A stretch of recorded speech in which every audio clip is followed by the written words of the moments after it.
संपूर्ण महाराष्ट्राचं लक्ष ज्या सभेकडे लागलं होतं ती महाराष्ट्रातली ऐतिहासिक महाविराट सभा म्हणजे मनोज जरांगे पाटील यांची आंतरवाली सराठी इथलं सभा होती। आणि त्या सभेला देशभरातून राज्याच्या विविध भागातून मराठा समाज मोठ्या संख्येने उपस्थित होता। त्या ठिकाणी तयार करण्यात आलेली 100 एकरापेक्षा अधिक जागा ही संपूर्णपणे गच्च भरलेली होती। त्या ठिकाणी पाऊल ठेवायला सुद्धा जागा नव्हती। जिथपर्यंत नजर फिरवली जात होती तिथपर्यंत फक्त मराठा बांधव दिसतच होता। आणि याच सगळ्या याच्यामधून आपल्याला मनोज जरांगे पाटील यांची ताकद सुद्धा दिसून आली की मनोज जरांगे पाटील यांच्या पाठीमागे कशा पद्धतीने मराठा समाज हा ठामपणे उभा राहिलेला आहे। आणि त्यामुळेच म्हणावं लागतं की नाद करा पण मनोज जरांगे पाटील यांचा कुठं। मनोज जरांगे पाटील यांनी जी ताकद दाखवून दिली आहे त्यामुळे राज्य सरकारवर एक मोठा दबाव सुद्धा निर्माण झालाय। मनोज जरांगे पाटील यांनी सरकारला 30 दिवसाचा अल्टिमेटम म्हणजे 30 दिवसाचा टाइम दिला होता आरक्षणासाठी। आता ते 30 दिवस पूर्ण झालेले आहेत, पण मनोज जरांगे पाटील यांच्याकडून 10 दिवसाचा अधिकचा कालावधी सरकारला देण्यात आला होता। आणि तो 10 दिवसाचा कालावधी येणाऱ्या 24 ऑक्टोबरला समाप्त होणार आहे। 24 ऑक्टोबरला दसरा आहे आणि कदाचित दसऱ्यापर्यंत तरी मराठा समाजाला कुणबी असल्याचं जात प्रमाणपत्र सरकारने द्यावं, अन्यथा पुन्हा आंदोलनाला सुरुवात केली जाईल असं सुद्धा मनोज जरांगे पाटील यांनी सांगितलंय। पण मनोज जरांगे पाटील यांची काही जी ताकद आहे ती ताकद याच सभेमध्ये आपल्याला दिसून आली। आता या सभेमध्ये बोलताना मनोज जरांगे पाटील यांनी राज्याचे उपमुख्यमंत्री देवेंद्र फडणवीस आणि छगन भुजबळ यांच्यावर सुद्धा जोरदार टीका केली आहे। ते नेमका काय म्हणालेत बघा हा व्हिडिओ। त्यो एक दिवस म्हणला, ऐका ना, त्यो एक दिवस म्हणला आपला काय मराठा आरक्षणाला विरोध नाही बाबा, मा एकट्याच्याच मागं लागली। आपण बोलायला बंद केलं, आरक्षणाला विरोध नाही म्हणल्यावर तबा काल परत फडफड करायला लागलं। काल म्हणताय 7 कोटी रुपयेच म्हणलं खर्च आला। अरे का वावर घेतलं की अडपटा आम्ही? 100 एकर विकत नाही घेतलं, ते सभेसाठी घेतलंय भाड्याने। यातल्या शेतकऱ्याने फुकट दिलंय येऊन विचार। गाड्या माझ्या मराठ्यानं स्वतः पदरून लावल्यात आणि तो म्हणतो लोक 10 रुपये देत नाही। तुला देत नसते आणि तुला का देत नसते ते सांगतो।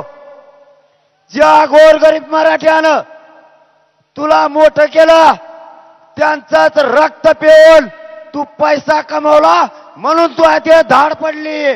गोरगरीब जनतेचे पैसे खाल्ले आणि 2 वर्ष बेसन खाऊन आला आतून आणि आम्हाला शिकितो पैसे कुठून आले।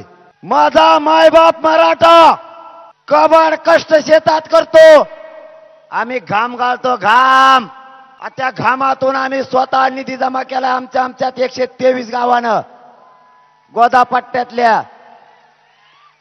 माझ्या मायबापानं कापूस शिकलेले घाम गाळून केलेले पैसे 1500 रुपये जमा केलेत आणि या महाराष्ट्रातून येणाऱ्या समाज आमच्याकडे येणारे त्यांची सेवा करण्याचं काम 123 गावांनी केलं।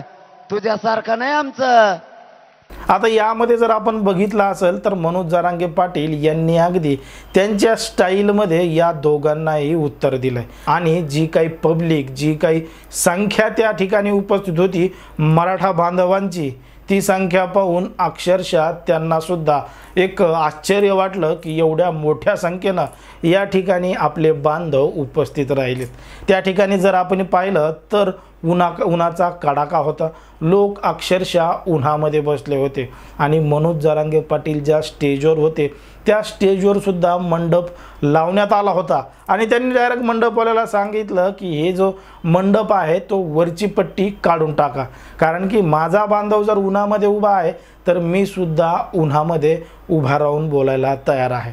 आणि या ठिकाणी एवढा मोठ्या संख्येने लोक जमा झालेले होते, त्या सगळ्यांची सोयसुद्धा त्या ठिकाणी करण्यात आली होती।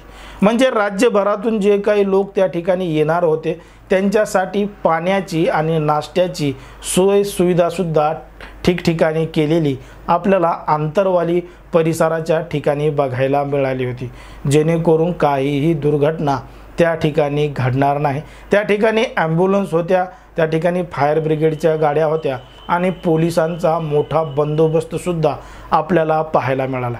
एकंदरीत जर आपण पाहिलं तर जेव्हापासून मनोज जरांगे पाटील हे उपोषणाला बसले होते आरक्षणासाठी आंतरवाली सराठी इथं, तिथपासूनच या संपूर्ण आंदोलनाला सुरुवात झाली। बघता बघता हे आंदोलन राज्यभर पसरलं आणि मग राज्यभरातून या आंदोलनाला, या उपोषणाला मोठा पाठिंबा मिळत गेला। मनोज जरांगे पाटील यांनी राज्याचा दौरासुद्धा केला आणि याच दौऱ्याच्या काळामध्ये त्यांना प्रत्येक जिल्ह्यामध्ये मोठा प्रतिसादसुद्धा आपल्याला बघायला मिळाला। आता हा सगळा दौरा होत असताना तिकडं त्यांच्यावर राजकीय टीकासुद्धा करण्यात आली होती, ती म्हणजे छगन भुजबळ यांच्याकडून। छगन भुजबळ यांनी असा प्रश्न उपस्थित केला होता की मनोज जरांगे पाटील यांच्या सभेला 10 कोटी रुपये नेमके कुठून आले। त्यावर मनोज जरांगे पाटील यांनी उत्तर दिलं होतं की छगन भुजबळ यांचं आता काय डोकं ठिकाण्यावर राहिलेलं नाही, छगन भुजबळ हे चिल्लर माणूस आहे, त्या माणसावर आता मी काही बोलणार नाही, असं सुद्धा मनोज जरांगे पाटील यांनी बोलून दाखवलं। त्यांनी आता सरकारला जो काही 10 दिवसाचा एक्स्ट्रा टाईम दिला होता, आता त्या 10 दिवसाच्या कालावधीमध्ये म्हणजे येणाऱ्या 24 ऑक्टोबरपर्यंत सरकार मराठ्यांना आरक्षण देतं का, कुणबी असल्याचं जात प्रमाणपत्र देतं का, हे सुद्धा पाहावं लागेल। आणि जर सरकारकडून तसा निर्णय आला नाही तर पुढचं पाऊल काय असेल हे सुद्धा त्यांनी सांगितलं की लवकरच पत्रकार परिषद घेऊन पुढच्या आंदोलनाची दिशा काय आहे हे सुद्धा सांगितलं जाईल। पण एकंदरीत मनोज जरांगे पाटील यांना मिळणाऱ्या पाठिंब्यावर आणि सरकार काय निर्णय घेईन याच्यावर तुम्हाला काय वाटतं हे अगदी स्पष्टपणे आपल्याला कमेंटमध्ये सांगा। आणि अशाच पद्धतीचे नवनवीन व्हिडिओ पाहण्यासाठी आपल्या चॅनलला लगेच सबस्क्राईब करून घ्या। धन्यवाद।